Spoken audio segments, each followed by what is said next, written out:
வணக்கம் நேயர்களே, ஃபீபாவின் இன்றைய காலை தியானத்திற்காக உங்களை அன்புடன் வரவேற்கிறேன். ஆண்டவரும் அருமை இரட்சகருமாய் இருக்கிற இயேசு கிறிஸ்துவின் நாமத்தினாலே இந்த போட்காஸ்ட் நிகழ்ச்சியை கேட்டுக்கொண்டிருக்கிற ஒவ்வொருவரையும் வாழ்த்தி வரவேற்றுக் கொள்கிறேன்.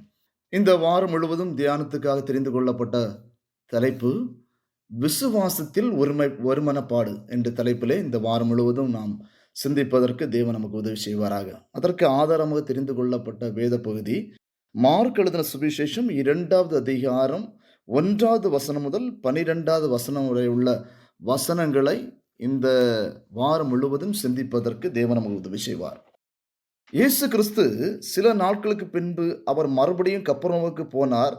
அவர் வீட்டில் இருக்கிறார் என்று ஜனங்கள் கேள்விப்பட்டு உடனே வாசலுக்கு முன்னும் நிற்க இடம் போதாதபடிக்கு அநேகர் கூடி வந்தார்கள். அவர்களுக்கு வசனத்தை போதித்தார். இயேசு கிறிஸ்து சுவிசேஷத்தை சொல்லுவதற்காக ஒவ்வொரு பகுதிகளுக்கு அவர் சென்று கொண்டிருந்தார். ஜனங்கள் அவர் மேல் பிரியப்பட்டு அவருடைய வசனத்தை கேட்பதற்கு ஒரு கூட்டமும், அற்புதத்தையும் அடையாளங்களையும் காண்பதற்கு ஒரு கூட்டமும், திரளான மக்கள் கூடி வந்தார்கள். இந்த நிலையிலே தான் 4 பேர் ஒரு திமிர்வாதக்காரனை இயேசுவிடத்தில் கொண்டு வருவதற்கு ஆயத்தமாயிருந்தார்கள். இந்த முதலாவது பகுதியிலே இந்த 4 பேரை பற்றி சற்று ஆழமாக தியானிப்பதற்கு தேவன் நமக்கு உதவி செய்வாராக.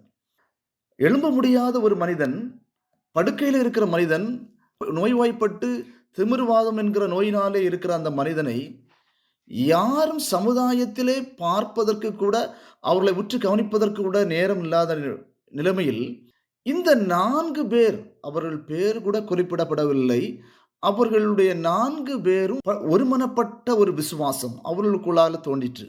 இவர்களுக்குள்ளானது தோன்றின விசுவாசம் என்ன விசுவாசம் என்றால், இந்த நபரை நாம் எப்படியாயிலும் இயேசுவிடத்தில் கொண்டு சேர்க்க வேண்டும் என்பதன் தாகம்.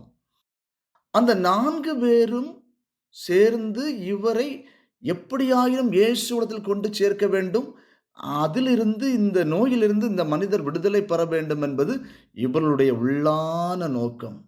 ஆகவே இந்த 4 பேரும் ஒரு முடிவு செய்தார்கள். இவரை இந்த மனிதனை எடுத்துக்கொண்டு இயேசுவினிடத்தில் கொண்டு சேர்க்க வேண்டும் என்று ஆதங்கப்பட்டார்கள். இந்த 4 பேரும் முதலாவது இருந்த காரியம் கரிசனை, பிறருக்கு உதவி செய்ய வேண்டும் என்கிற நோக்கம் இந்த 4 பேருக்கும் ஒரே மாதிரியாக இருந்தது. நம்மை பார்த்து ஆண்டவர் கேட்கிறார், நாம் சமுதாயத்தில் அநேக ஒடுக்கப்பட்டவர்களை பார்க்கிறோம், அநேக கஷ்டப்படுகிறவர்களை பார்க்கிறோம், அநேகரை நாம் பார்க்கிறோம். ஆனால் நாம் மற்றவர்களை குறித்து கரிசனை இடத்துல இருக்கிறதா? மற்றவர்களுக்கு உதவி செய்ய வேண்டும் என்கிற எண்ணம் நமக்குள்ள இருக்கிறதா? ஆனா இந்த 4 பேருக்கு இருந்தது ஒரே ஒரு காரியம்தான், அந்த ஒருமைப்பாடாகிய விசுவாசம். இவர்களை எப்படியாவது இந்த மனிதரை, இந்த திமிர்வாதமாய் இருக்கிற இந்த மனிதன் எப்படியாவது சுகமடைய வேண்டும், அவரை இயேசுவிடத்தில் கொண்டு போய் சேர்க்க வேண்டும். அவர் இயேசுவிடத்தில் போய் கொண்டு சேர்த்தால் இவர் எப்படியும் சுகம் பெற்று நம்மை போல் எழும்புவார் என்கிற ஒரு விசுவாசம் இவர்களுக்கு தோன்றிற்று. ஆகவே இவர்கள் 4 பேரும் முடிவு செய்தார்கள், இந்த மனிதனை கட்டிலோடு நம்ம தூக்கி கொண்டு போக வேண்டும், இந்த நிலைமையிலே நம்ம விட்டு செல்லக்கூடாது. இது ஒரு நற்செய்தி அறிவிக்க வேண்டிய இந்த நாளிலே நாம் என்ன செய்ய வேண்டும், இவருக்கு ஒரு சுகமாகிய நற்செய்தியை இவர்களுக்கு சொல்ல வேண்டும் என்கிற ஆதங்கத்தோடு அந்த 4 பேரும், அந்த வாலிபர்கள், அந்த 4 பேரும் என்று குறிப்பிடப்பட்டிருக்கிறது. அவர்கள் வாலிபர்களோ எந்த வயது உள்ளவர்களோ என்று வேதம் நமக்கு சொல்லவில்லை. ஆனாலும் அந்த திடகாத்திரமான அந்த மனிதர்கள் 4 பேரும் இணைந்து இந்த திமிர்வாதக்காரனை எடுத்து செல்வதற்கு ஆயத்தமானார்கள். அருமையான இந்த செய்தியை கேட்டுக்கொண்டு நம்மை பார்த்து இந்த காலவெளியில கேட்கிறார் ஆண்டவர் கேட்கிற கேள்வி, நமக்கு மற்றவர்களை குறித்து ஒரு பாரம் இருக்கிறதா? மற்றவர்களை குறித்து ஒரு கரிசனை இருக்கிறதா? நாம் பக்கத்தில் இருக்கிற நலிவடைந்தவர்களை நாம் சுவிசேஷம் சொல்வதற்கு நாம் ஆயத்தப்படுகிறோமா? ஆண்டவரை அறியாத பிள்ளைக்கு நற்செய்தியை சொல்வதற்கு நாம் எந்த வகையில் முன்னிற்கிறோம்? ஒருவேளை ஆவிக்குரிய வாழ்க்கையில் அவன் பின்தங்கி இருக்கலாம், உலக பிரகாரமான வாழ்க்கையில அவன் ஆடம்பரமாக வாழலாம், உலக பிரகாரமான வாழ்க்கையில் ஈடுபட்டிருக்கலாம். ஆனால் ஒடுங்கி போயிருக்கிற ஆவிக்குரிய வாழ்க்கையிலே திமிர்வாதம் போன்ற ஒரு பாவத்தில் இருக்கிற மனிதனுக்கு நம்மை கொண்டு நம்ம நற்செய்தி சொல்லுவதற்கு தேவன் நம்மை அழைக்கிறார். இந்த 4 பேருக்கும் ஒரே ஒரு காரியம்தான் தென்பட்டது, இவரை இயேசுவிடத்தில் கொண்டு சேர்க்க வேண்டும். விசுவாசத்தின் ஒருமைப்பாடு.